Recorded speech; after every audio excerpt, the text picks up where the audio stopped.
Kenga, coiffeuse professionnelle, est dotée d'une expérience professionnelle de 21 ans. Sandra Kenga, c'est une femme entrepreneur congolaise basée aux États-Unis, propriétaire de plusieurs salons de coiffure en Amérique. Sandra Kenga fabrique de produits naturels qui font pousser et conservent le cheveu. Sandra Kenga, auteure du livre Avantages et désavantages de cheveux naturels. Une fois de plus dans vos maisons, Touloubela, je suis Sandra Kenga. Pour ceux-là qui ne me connaissent pas, je suis la femme Afro Lady. Je prends soin de cheveux de femme et j'aide l'ambiance dans la famille, n'est-ce pas? Quand les cheveux vont très bien, il y a un sexy. Là, aujourd'hui, nous sommes là dans votre émission sur votre chaîne YouTube Cardi Beauty Salon. Touloubela, Touloubela pour vous. Touloubela dans vos maisons. Je vous retrouve après la pub. Sandra Kenga, coiffeuse professionnelle, est dotée d'une expérience professionnelle de 21 ans. Sandra Kenga, c'est une femme entrepreneur congolaise basée aux États-Unis, propriétaire de plusieurs salons de coiffure en Amérique. Sandra Kenga fabrique de produits naturels qui font pousser et conservent le cheveu. Sandra Kenga, auteure du livre Avantages et désavantages de cheveux naturels. Aujourd'hui, nous le savons, les paroles, les mots, avec notre invité qui va s'introduire parce que je ne connais pas son nom. Nous allons les découvrir ensemble avec vous. Elle va nous parler, nous allons essayer un peu de discuter par rapport aux mots, les paroles prononcées. Toye babiso nyonso, ba parole wana et ça la nini et quand est-ce que comment liloba et kokozananguya. C'est une servante de l'Éternel. C'est un enfant de Dieu. Ako sunga biso lilo yako kabulana biso lisolo oyo. Je salue notre invité. Bonjour maman. Bonjour. Et tu rayonnes tellement. Elle a pas quitté. Merci. Vraiment toute belle et très bien habillée. Merci beaucoup. Et un grand merci en répondre à l'invitation à Bissot. Je sais que l'occupation est mêlée, mais quand même tu es là. Introduis-toi, Bakba et Bayo. Oui, moi c'est maman Rachel Malolo. Yeah.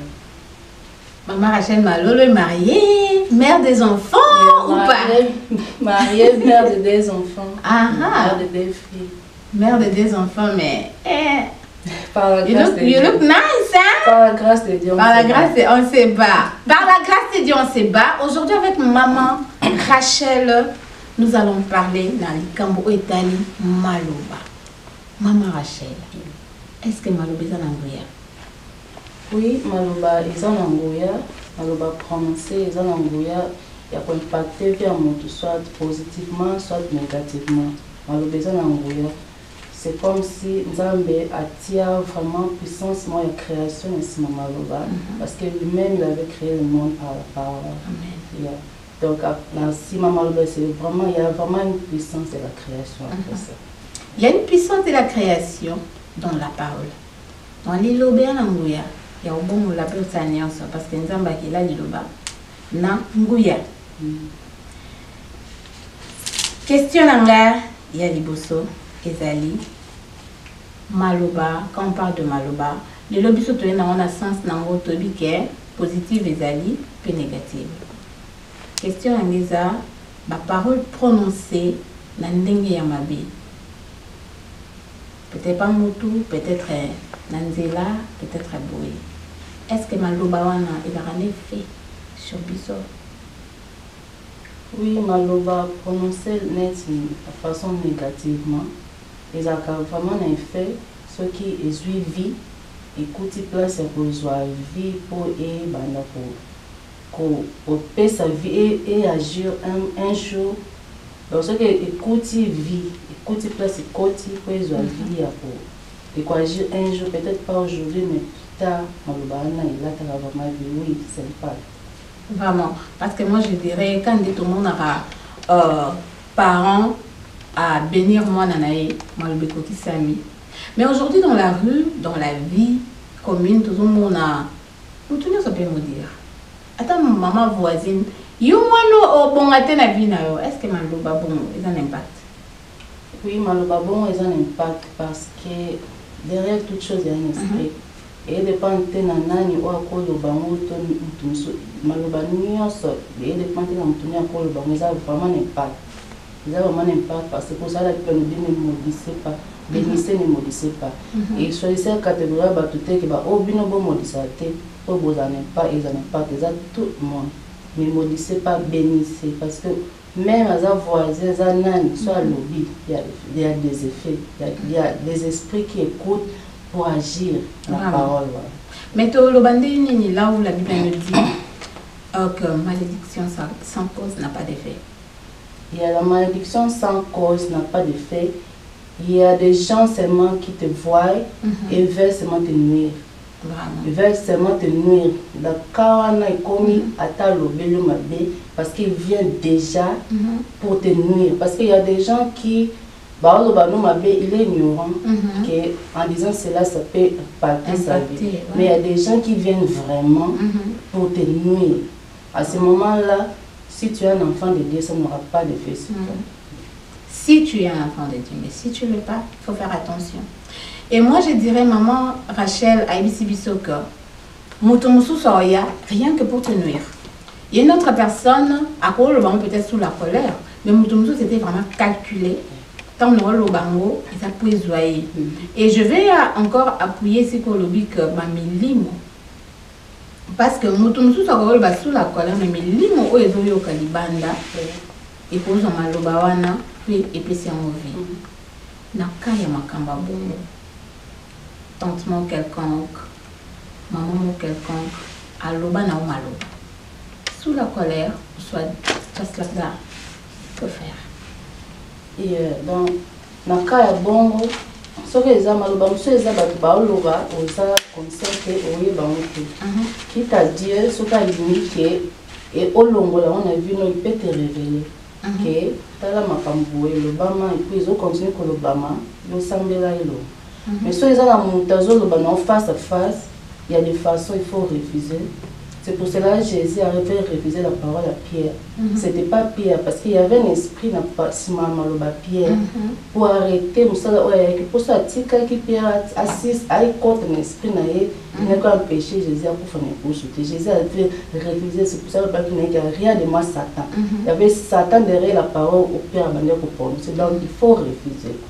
Il faut refuser. Si nous avons vraiment face à face, il faut refuser les paroles comme ça. Et puis, il y a beaucoup de façons de refuser. Parce que pour le but d'abattre, ça doit juste pour te nuire. Il y a des gens qui sont ignorants. Maintenant, il faut savoir comment les refuser. Parce que d'autres personnes sont refusées en bien tête. C'est pour ça que les gens disent que il y a bien un petit peu de mais ça c'est juste de façon parce que toi, tu peux avoir la connaissance que si je laisse ça, ça va me nuire. Mais lui n'a pas cette connaissance. Tu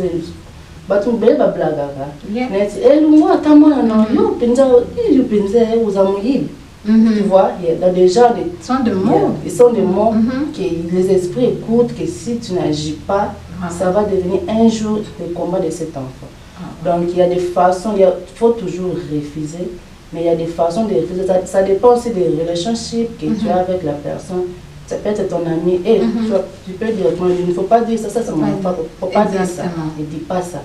Mais il y a des gens que tu respectes beaucoup, tu ne peux pas dire comme ça. Il y a des gens aussi qui sont vraiment ignorants, qui ne sont pas en train de dire de mauvaises choses. Si il y a une personne, c'est vraiment une personne qui te respecte beaucoup, tu peux seulement prendre la même parole comme, par exemple, tu peux dire, mon nom t'es aux amours, il y a aux président de la République. Sagement quoi. Sagement, mais tu as vraiment enlevé la parole. Amen. Il y a aux amours, au président, vraiment président, mais il faut toujours enlever ça parce que bita diable qui est côté dans ma toile, il y a besoin de mais ma toile, il y a besoin d'esprit. Esprit, toi, tu es conscient que l'esprit a déjà capté. Il y a moins d'un jour de comme ma vie. Il faut vraiment refuser. Tout à l'heure, notre invité était en train de nous expliquer, de nous donner quelques stratégies de comment refuser une malédiction. Tant que tu as dit que tu as Ce qui est un que tu respectes, au que le banaye vaguement, comment koyeba kolobanaye. Ce qui est un moninga directement au longoliango. À possible sur exemple. C'est vraiment stratégie même que moi-même ça m'édifie en tout cas. Pour nous nous sommes en train de parler sur le parole, le mot, les paroles prononcées positivement, négativement. Et comment est-ce que malobawana et la taranzoto na bavi na biso. Tu peux avoir une maman du quartier qui te maudit sans le savoir. A lobi na yo yo blague au tiki malobana pe et la tinzoto. Maman Rachel. Quelques exemples de pesi balobi moi no kulu na yo bité moi na ngaza la président. Motunzu sa ko loba o mankenga respect nga na mamu kolo zo loba na ngai. Est-ce que moyen façon mususu ya ko kozala contre liloba nezali? Oui, il y a une façon de sortir contre façon de se parce que d'abord lorsque mon tazo déjà bon parce qu'il y a d'autres gens qui ont bazar inconscient, d'autres personnes déjà au bazar conscient. D'abord ils ont sous ce nom mon coca à luka et cause appelle l'homme sous son luka na sima qui est en yokoloba. Pour y bimasiko qui mon benga mabe benga ndo la plupart des gens disent que kanga kendo alinga olingi ya linga aloka. Et dans les cas comme ça faut toujours refuser mais avec l'esprit de Dieu il te dira que tu vois c'est là ce moment où le diable alinga penser là si tu dis seulement moi ici moi na yango nde ezobarde. Donc, dans la kawana, il faut toujours refuser, mais il faut garder le silence devant la personne, même dans ton cœur. Ou bien, bien sans voix, quoi, tu parles, mais voyons qu'en que cela n'arrivera pas au nom de Jésus. Il faut être dans la conviction. La conviction, c'est le moment que tu es vraiment convaincu que l'Esprit de Dieu te dit ne dis pas. Mais on va les âmes de l'âme pour juste que vous le tu dois toujours, la parole, il faut toujours le refuser. Il faut toujours. Mais de ma façon, si tu as profité de ne pas donner accès au diable, tu ne dis pas à la personne face à face, mais tu dis en toi-même que cela n'arrivera pas au nom de Jésus. Je dis que cela n'arrivera pas au nom de Jésus. Même comme ça, sans voix, quoi. Voir les limites, tu vois, bien dans ton cœur, mais toujours, il faut toujours refuser la parole. Parce que si tu ne refuses pas, il y a des gens qui nous tournent éthique à la place et attache un petit peu nous tourne éthique à maintenant mato il y a esprit dans une place et que ta vie on a une éthique donc ceux qui ont refusé et quoi ils se place il faut toujours refuser même pas devant la personne il faut toujours refuser si tu es aux bangaté aux juste sage na onzamba parce que diable tu sais pas ce que le diable veut faire derrière tes mots. Donc toi il faut seulement écouter dire au banga mutu te nzambe ndenge mutamuta makazi donc auto sende nzambe po mungu nazo accepter parce que yo ngomi lakisa ke na banga ete opelisa moto peut-être o ekoboma te plus donc il faut auto sende nzambe so sende sima problème que ne dit pas mais refuse toujours en toi qui refuse ata ba mono au banga yo qu'est-ce que tu as fait vraiment. Et puis, comme ma famille, Bovandi, Bozana, Bayaya, Mikolo, excusez-moi les termes, mais Balate, Bataka Wana, Yabibali, Babalite, Bataka Wana, Baboti Boti, Bandora Bongo, Batirama Yaraming.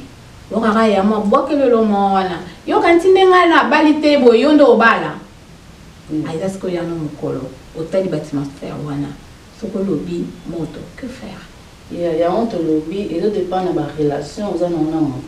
So il dit qu'il y a un aussi na répondre boyeke moto opela awa na baka ba stratégie to lobby wana utiliser moko soit to balusion nga bala te pour nga na obala nanga ndenge toujours poliment sagement et poliment surtout sur azam kolo et dépend moi ça non no bala loi mais sur la ya pour diable juste accepter oui beli surtout mon pour le bâtir mais en toi il faut le faire sortir vraiment il faut le faire sortir à l'obit tellement mingi Tout que c'est moi pose. Ah, mais attends, mais l'autre. Hein? Merci beaucoup. En toi, il faut le refuser. Bah, bien, mon indoki.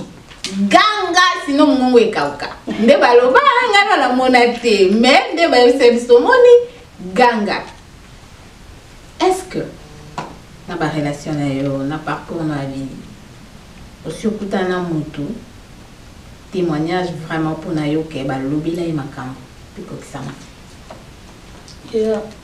personnellement na vie na yebi mutu moko ba azalaki ba parents baza divisé baza placement parce que azalaki na parents moko les ba parents ba bendani entre eux ba bendani parce que comme parents mususu ayoki tellement kanda kanda nde ba bendani entre ba parents a lobby maloba.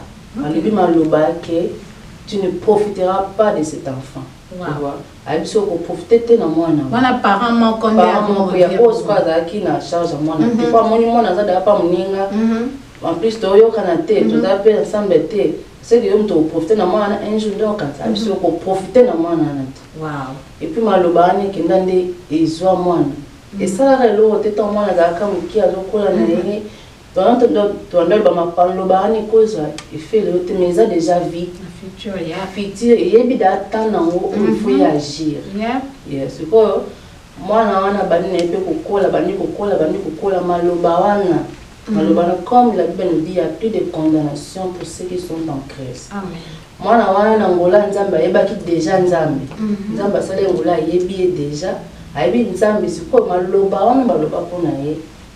et tellement ce couple comme ça au baloba qui va pour tout donc moi il fallait azala invité voilà azala invité maloba na ce que tellement temps na biso koki faut agir maloba juste mitaloba maloba ka ba ne pesele ba ne le kebele moi azaka muki moi na comme ko kola ce que maloba moni que a ko conseil ko kola te il faut venir s'arrêter pour parents mususu ko profiter na été il y a plus de condamnation pour ceux qui sont en Christ ils ont agir aller et comme il y a la réclamation et comme il faut agir pourtant les autres écoutent les sangs de Jésus écoutent les arrachés et comme il faut réclamer comme il faut combat à vie ok il y a un moment les assorts ils ont beaucoup révélé tant yo au samedi là moi guidon au sala et comme il faut être témoignage mais il faut combattre combat. Et puis, il va l'embarrater. Nous sommes éthiques à la peine combat avec et réclamant toujours. Moi, tu vois, il y a bien l'embarrater, bien qu'il faisait des plans. Alors, il y a les lots, à bête, mouton, qui a besoin de zone souci. On n'est pas bloqué à Nizala. Mais tant qu'il y a un moment en Zambie, il y a plus de connaissances pour ceux qui sont en Christ. Ils ont continué pour couvrir. Dieu sera toujours là pour toi. Et cet enfant, tellement qui est en Zambie.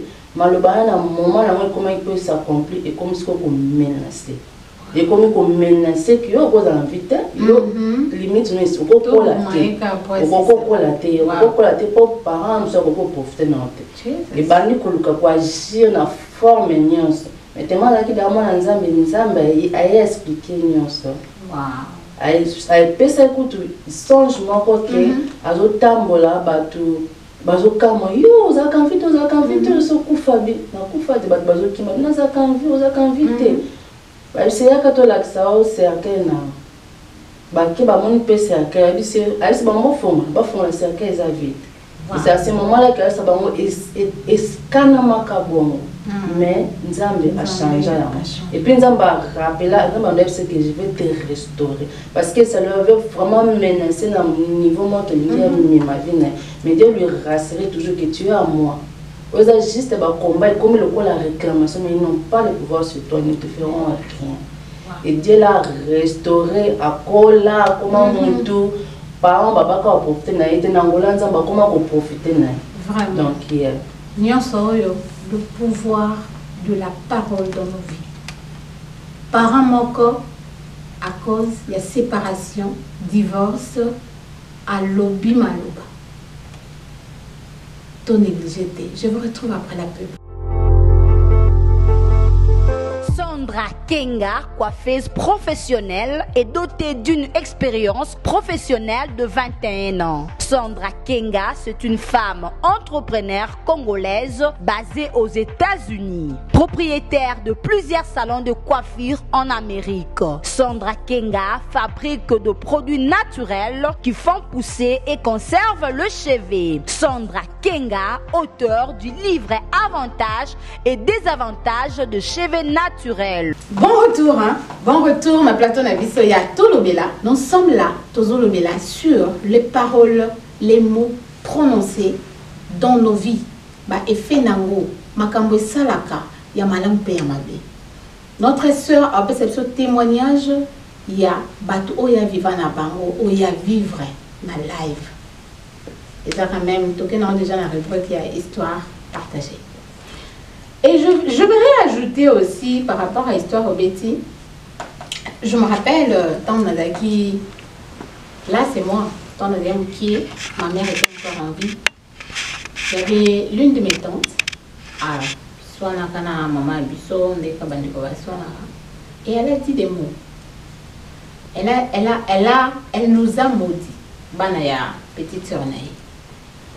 Et ce que j'ai aimé avec notre maman, parce que j'étais là, mais aussitôt que ma tante a prononcé cette malédiction, que je ne veux pas dire ici, ma mère a ébissé contraire à la malédiction. Aussitôt. Et là, je dis, na conviction, na foi, na yo. On réalisait que, ouais, j'ai dit ça, parce que tu as déjà parlé, comme un enfant de Dieu, comme une personne nous a conscient, normal, nous a conscient que tu ne peux pas dire des choses comme ça. Il faut seulement réparer, puis demander comment le réparer? Réparation, c'est comme si on dit, ah, Seigneur, pardonne-moi, et j'efface ces mots au nom de Jésus. Il faut seulement l'effacer. D'autres personnes disent, je les retire. Le babi le baissé bimi bimi. Et bimi mais ils en ont eu to bimi ça qui ont. Et yo to bimi ça qui ont yo pour to so le retirant to façon et long.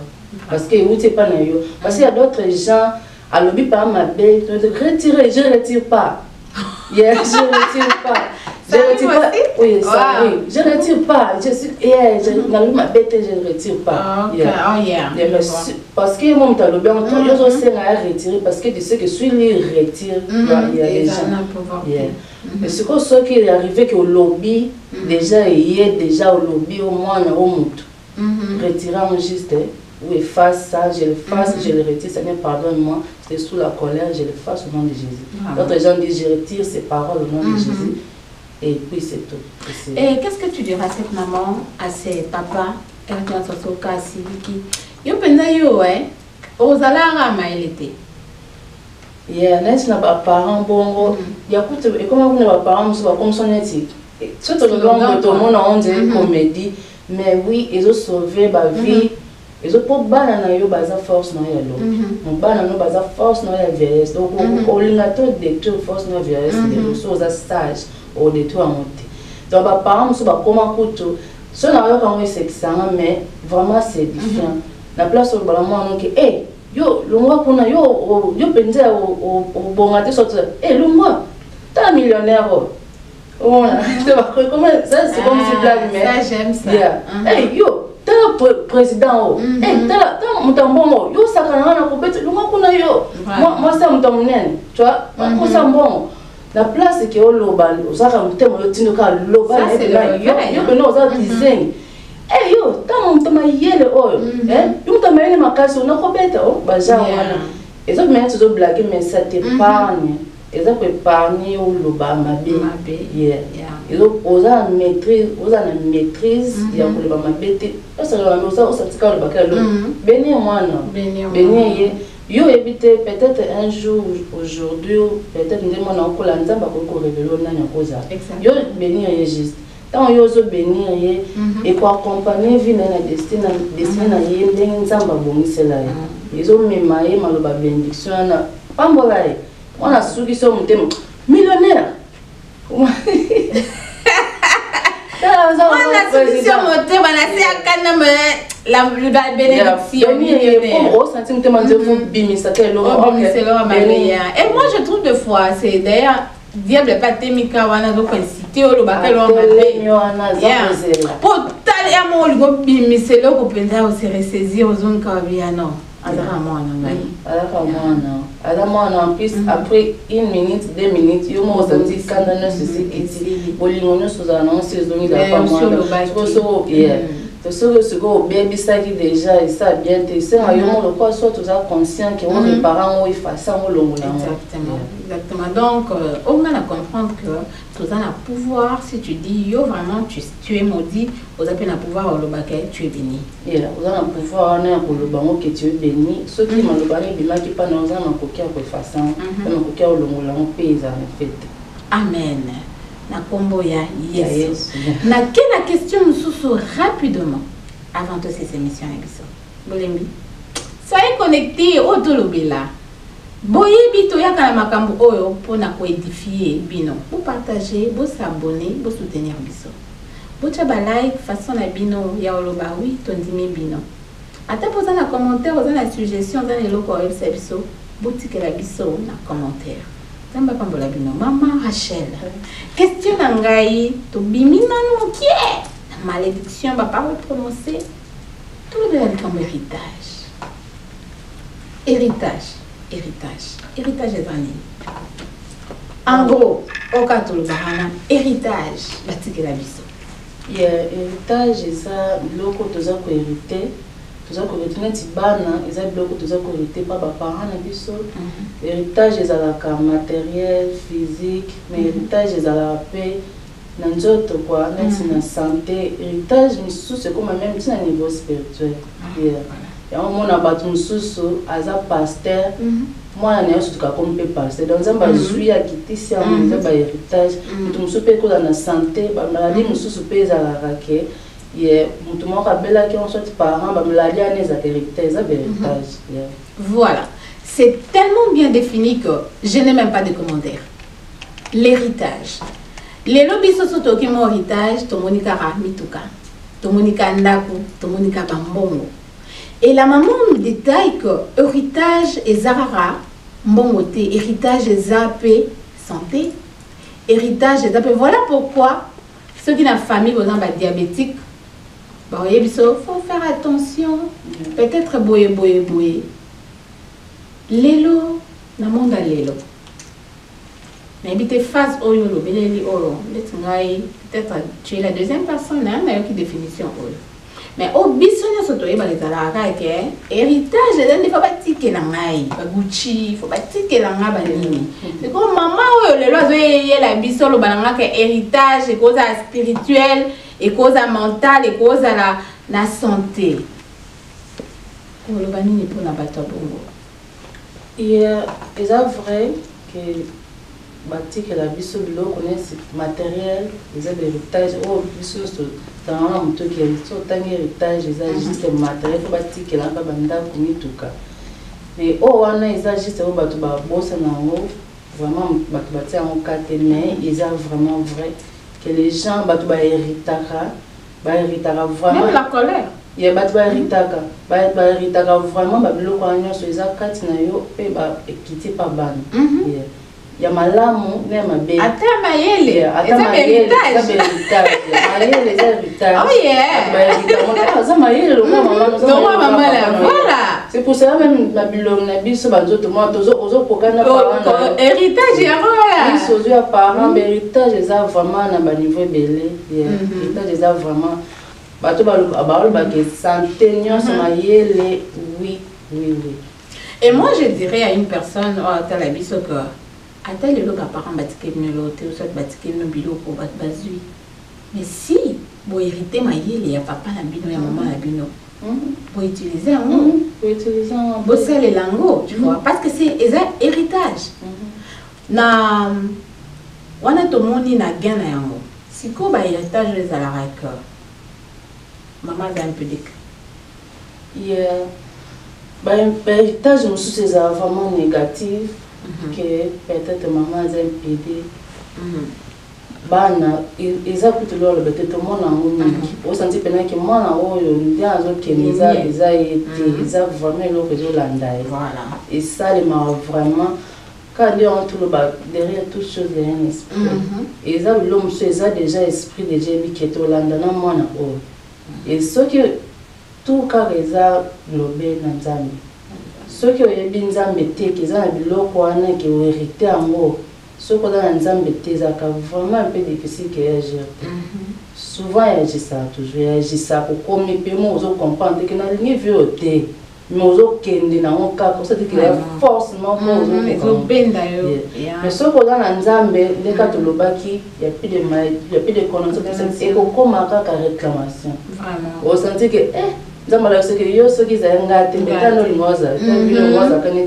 exactement.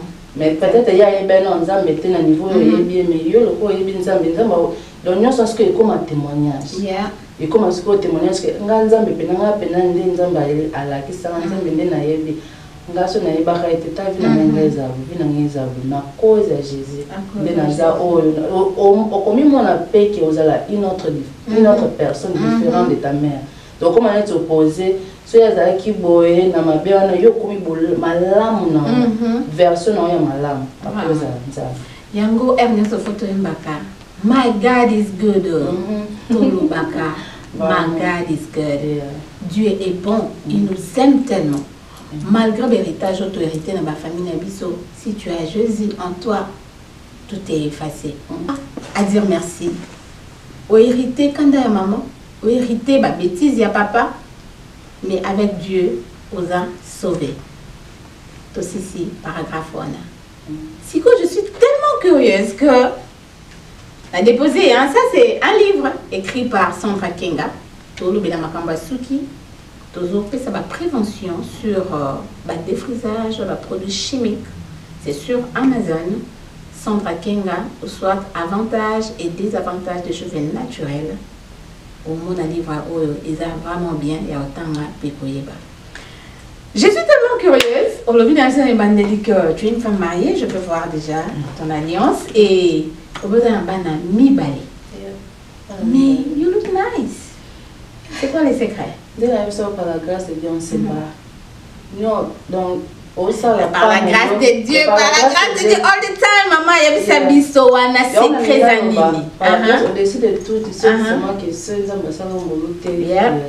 mais tu as aussi un pas à faire, tu as aussi ta part. Voilà. Il y a ça là pour garder, pour user peut-être shape, peut-être everything. Quand bien ça dans le cas, yeah, au bout, colia healthy, colia sain, colia sain. Koyeba ke moment où na lié moment onde ya ko baby sanzo to na sorte ya comme ça on est sorte ya ça ma bobo yebi beblo kana so canaliser oyebi dal ke so na mati mukie na bosa ni pona bando kitablo kana tango respecter ngo banda ko déborder makasi te ko mukie mais ozozo toujours parce que nzoto na ko ya Amérique donc oyitsaka tendance ke o pas mais curieusement bato ba boti ba luka ba mi batela. Bah, oh, bah, bon, c'était terrible. Et je crois que c'est un choix. C'est un choix, mon tour. C'est un choix. Et tu as vraiment dans Santa comme à l'autre. Le nez est vraiment casté, mais il n'y a pas vraiment, à part la nourriture, il n'y a pas vraiment des secrets spécifiques. On ne doit pas maintenir, hein, la gâte à plateau, oh, on peut faire, il y a un peu de PC, on soyez pas. À part ça, il y a un workout et aider au sa énergie, au nion sur que ça qui doit tourner à bien. Surtout au tambola, attention au ça mingité, ça le même effort au tambola. L'eau ne saute liا kai baluka l'eau sous na kati ndoto so bozo bimisa siko énergie ande ozo na ngolanza bozo do otika la health so ça le fort au bimisa énergie bloco ozo lia so ça le fort anate izo vanda yo pe de ma maladie c'est très rare wana même ta beauté c'est très rare au lia bloco health yeah surtout bon je sais pas bon nesi ba biso ba africain awa na ba américain so boza ensemble yo ka ba o kama yo aso pesi d'abord âge na yo pas américain ba yo ko so ça d'abord kolia na biso ba africain eza mort eza bien ma place de kolia américain donc exactement na ko lo baté que kolia américain té mais so lionel singa lia américain mais avec modération pas vraiment parce que là na chef normalement une fois bisanga bi Rachel pour avoir un problème de santé c'est pas ça changer ma kila singa Rachel yo aux africains en plus oyebi que blo na biso na Amérique eza mabe abi Rachel blo na biso na Amérique de là que eza mabe bino boyebi en africain boyebi au moins déjà on tazo reconnaître tu vois yo mon quoi africain aux mizindisi na kati mizindisi ba ba ni kolamba te azo souhaiter que peut-être finalement ya ata africain américain ya papa ibisanga vraiment pas alia leur américain ba na botam singa bino ba africain boyebi que bino na biso za mabe Rachel blo na biso za mabe lelo e bebisi santé na ibisanga vraiment bon le bloc a bon déjà tant quand on fait déjà prudente on a déjà prudente d'abord les collègues nous sommes bien qu'un ensemble au bénir bloc nous rend dans cette grâce mais faut tu as aussi ta part tu as aussi ta part tu connais déjà que ce nazana si ma fast food et alliance et ça en ambiente au collier on peut-être na pour ça mais avec modération bloc ba tout ça africain ils sont naturel ba on va souhaiter ba en plus ba américain ba comment on lit bloc africain ba comment on lit bloc africain ba comment on lit bloc africain ma case pour ba beza healthy non ils sont bien pour la santé donc il y a nayo mais avec modération même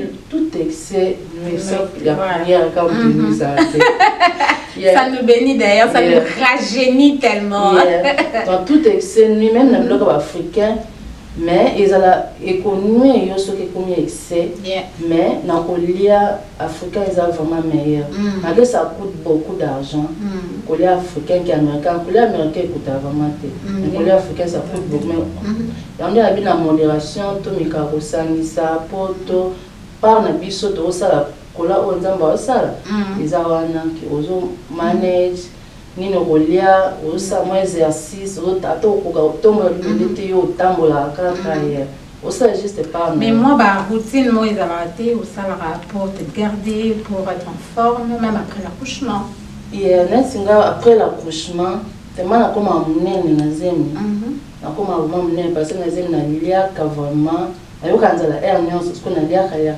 comme ça amnene mais juste après l'accouchement na lobaka na ole ça sumu tout. Wow, tu es forte alors. Sili. Nando lesa o bimi. Bina bonga mangamo ko sexy mama. Yeah, bimi do nyoso lia. Na ole sa sumu tute na puna ka estomac so lesi mo na te. So lesi mo na même yeah. Donc, so na mo na botami, ba OK. Ah, ce qu'on estomac na nga, na ole sa sumu tute na ko ça l'effort que ba mili qui est là, et so na breastfeed, et ça suffisant pour na bébé mais ngamo ne ko ba secret na ngamo. Na mikanga na jeune fille peut-être parce que na ngamo na mikanga nzala na lia soutenir na bande ko parce que soki oboti soki yango za batu musumi oboti kando obota kini munele ngeka misa mukyotikala kana forme donc ezala soko oboti nzoto ne libumu sute luka forme oyo pesa mo ya sac ya fufu na minute moko ya mo etika surtout avant kende kolala soko tonisi ne basi na Afrique za folia olia avant kende lala yo le sa na punta la fufu ne de bumune tika ndi wana de peka yola mkono de peka odini pesa forme ngasi ko ba secret na tema na Amérique ba parents ba musika omisunga kaka na maele nzamba opesa na kanga nzala na ça le fort que non kanza te na ndien ke bebisanga mais er moko pour les kinana bébé ozuna o miliki o melina na parce que toni zamblo nyoso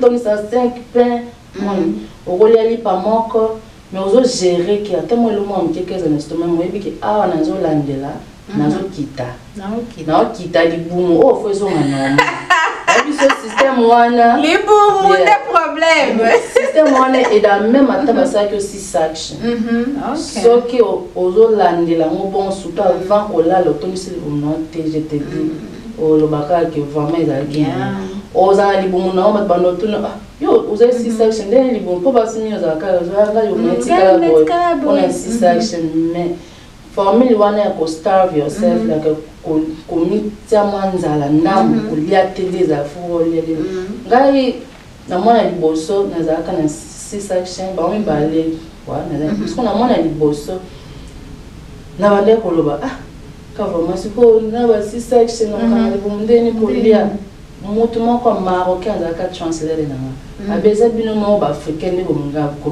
komi yesa munene ah pona bien bino bolia mabe soko boti folia le toni sanga ah kula na raison namika on a un système non quand c'est ça je n'ai pas eu de forme mystique quand les sexy je n'ai pas eu ah ça a raison oh mais quand stable yourself au moins que oh il bon on a pas ce que si quand les autres qui t'abo les autres qui t'a surtout avant que nous là sur votre ici il y a moi là vraiment un grand merci à notre invité et on a vu ce coquille ngaya ngana okabola elote na okabola bino mukomususu. Et nous vous disons merci balandina biso ya tolo belato senga bino kapa pardon bosunga biso partagez abonnez-vous encouragez-nous. Un grand merci maman Rachel, tu as été magnifique en tout cas, je suis sûre que tu vas encore revenir. Vraiment, tout le bénéfice que ça n'a. Par la grâce de Dieu, on va revenir. Donc, c'est belle, on va qui va m'en donc, pour le Tolobela, c'est ma caisse. Merci beaucoup. En tout cas, Tolobi na balandina biso. À la prochaine. Ciao. Bye.